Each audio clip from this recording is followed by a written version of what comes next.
Okay, welcome back everyone to the video series where we're making a full outfit for the Dino body, the new Dino body that came with the updated version of the SOB3D Nino Devkit. So as you can see, I am in the modeling file. That is SOB3D Nino Devkit in square brackets modeling. How you know you're in the modeling file is if you press play, nothing moves. Provided you haven't set up any cloth simulations or anything like that before. In the previous tutorial, we exported this body from this modeling file to work with a Marvelous Designer. So I'm just going to press Alt A to deselect everything. Then I will first import the stuff we created in Marvelous Designer. I'm going to go to import wavefront obj. So we have Dino outfit obj. That's what we call the obj that we exported. Then you import the wavefront obj. Now, of course, if you've been following the logic closely, when we were exporting this, we exported it as a wavefront obj, and then we bumped this up by 100. So now, if we worked with this body in a scale that's times 100, and then we're now importing something that we worked with of this body in a scale that was times 100, that means this outfit itself is in a scale that's times 100. What we need to do now is with only this selected again in your outliner here, this is what's called your outliner. You can press Alt A to deselect everything, and then just click on this. With only this selected, you press Ctrl A.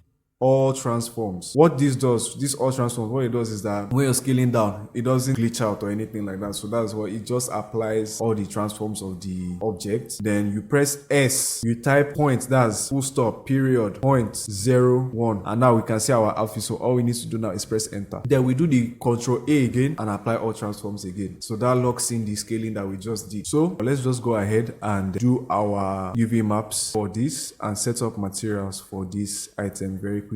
We come to edit mode. With my mouse over a blank space, I just press P, then I click by loose parts. So the shorts is its own object and the shirt is its own object. Then we can go into UV editing, press A here again. UV seams from islands. So you can see you have seams at the islands. While we're in our UV editing space, let's just go ahead and add our materials. So we click materials here. You can just press tab to go into object mode because you can't delete materials in edit mode. So you just press minus here. Come back to edit mode. Click the plus. So 1, 2, 3. First one will be applied to everything because that's how Blender works. Let's just call this one shirt 1. Then remember, this is always the important part of this material naming for IMVU specifically. Make sure you index your materials. By indexing, what I mean is by putting numbers in square brackets. These numbers must be greater than 10. So I'm just going to start with 30. For my first material, I have shirt 1, 30 in square brackets. Then another thing that is very helpful, you just scroll down for each material, change the viewport display color. Back. So I'm just going to, with my face select, this is what they call face select. Now I'm going to hover my mouse over the back part of this shirt. As I hover my mouse over the back part of this shirt, I'm going to press letter L on my keyboard. So just press letter L, and then it's going to select that entire island, and I'm going to assign. So let's come back to layout. Let's call this Dino top, then Dino underscore shorts.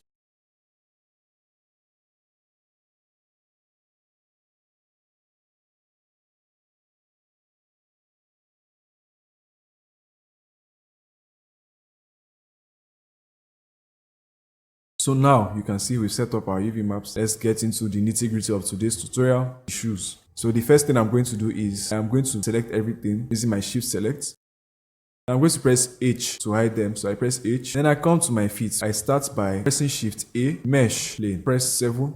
Bring myself to the top view. I've gone into edit mode now. GX, SX to make it slimmer. Add my mirror modifier. So plane selected. I go to add modifier, mirror. This is where the work begins for your shoe. With edge select, I can do GY with that last edge selected. This is the general idea. Work from small to large. We're just going to use a simple 4-corner plane. Then we're going to use our edge select and V select to make this plane into the sole item of our shoe. So with just this edge selected, I'm going to press SX. Turn off the proportional edges for now.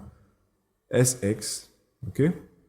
Then I'm going to press Ctrl R. What Ctrl R does is that it adds what's called a loop cut. You can put it anywhere, but me, I'm just going to leave my own at the center there. Now I'm going to bring with my vertex select, I'm going to just come GX.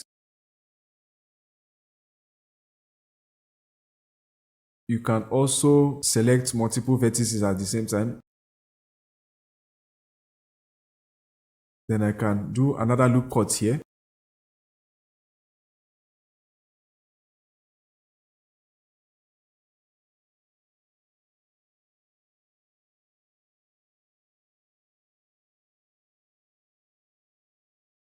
So you can see this is already looking like the sole of a shoe. So you can go ahead and add more loop cuts, but for the sake of this tutorial, we will not be doing that. Let's just go ahead and go to our side view by pressing the number 3 on our numpad. If you don't have numpad, there's a setting called emulate numpad in your Blender. I pressed A to select all the vertices, then I press G, then Z to bring it up. I come to my edge select this, then I shift and then I select this. Now because of the faintness of the select, you might not really be seeing, but let me put this in wireframe mode. This is what my selection looks like. So I press E, then Z, so go up.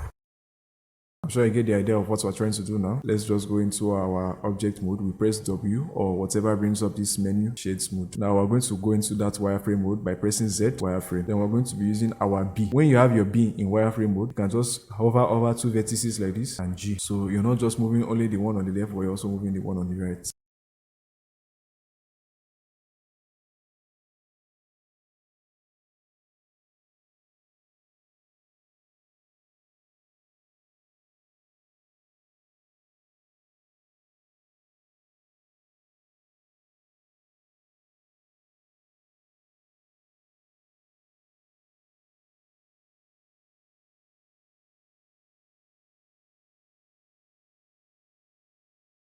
Then now you can see we have the outline, the rough outline of our shoe. This place needs to cover out a bit, here needs to cover out a bit. How we address that is we just do Ctrl R on this side, loop cut on that side, then we do Ctrl R on this side again, angle it so it goes to that side.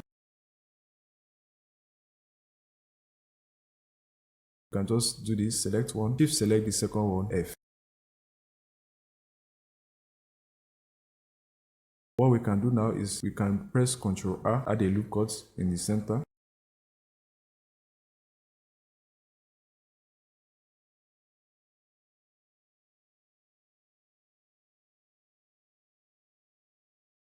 You add a modifier called the subdivision surface modifier and you can see your shoes already looking good.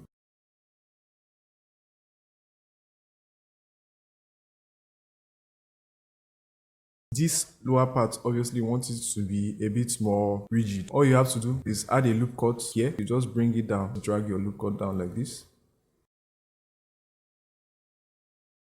You can also increase this levels viewport to smooth it out a bit more. Select Ctrl Shift N, you can uncheck inside. You can also add a material and change the viewport display. So let's apply our subdivision surface modifier. But before we do that, I'm going to first duplicate it with Shift D, just in case we need to roll back and hide it. And I'm going to apply my subdivision surface modifier. We have a higher poly version of our mesh. Hold Alt over one of the edges and then I clicked and that selected everything. Then I'm first of all going to mark this as a C.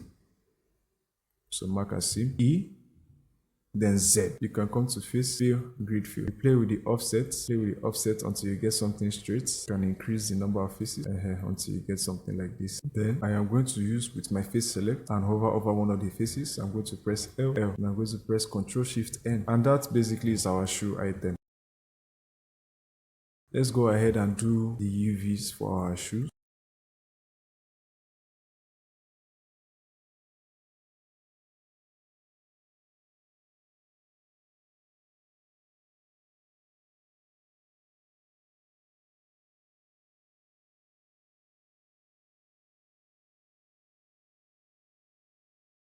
We can now apply our mirror modifier.